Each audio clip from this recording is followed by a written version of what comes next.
Les paddles ont été montés, testés à plusieurs reprises par des professionnels avant d'être confiés aux stagiaires vers 12 heures. Les participants sont restés 3 bonnes heures à pagailler debout sur les nouvelles planches dans une ambiance bon enfant, une expérience très agréable qui permet de relever de nouveaux défis.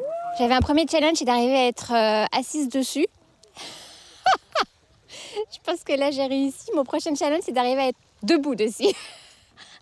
Mais c'est assez drôle. Non, c'est sympa. Je trouve que c'est à la fois drôle et sportif.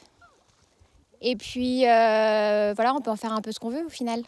Après, on s'assoit, on est en mode canoë. On peut le faire en mode plus sportif quand on y arrive. Donc, c'est sympa. Avec une flotte de 10 catamarans, 15 optimistes, 6 paddles et un bateau de sécurité pour accompagner les pratiquants, l'association offre de nouvelles possibilités au grand public. Un public qui a largement participé au financement des équipements pour accueillir enfants et adultes dans de meilleures conditions à la plage. En 1 an et demi, 25 000 € de fonds privés, totalement privés, sans aide publique, qui nous ont permis d'acheter ce matériel, de procéder aux premières embauches. Et puis la DDJS nous a aidés également avec une aide à l'emploi pour notre premier moniteur.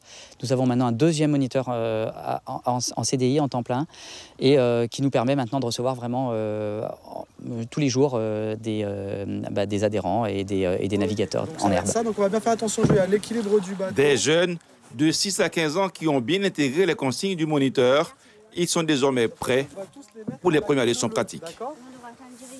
Et comme ça, on devra quand même diriger. En fait, on doit faire attention, on doit se préparer. Et tapant, c'est le plus petit qui navigue. Et c'est tout.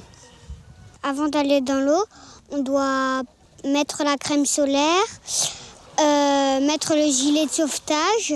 Il faut faire les nœuds de 8. Après, on met le bateau à l'eau, on met le safran et la dérive. Et ensuite, on peut naviguer.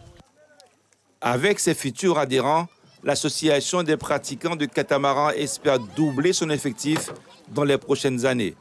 Des projets d'aménagement sont d'ores et déjà à l'étude pour accueillir les écoliers et organiser des compétitions officielles sous le couvert de la Ligue de voile, créée il y a quelques mois seulement.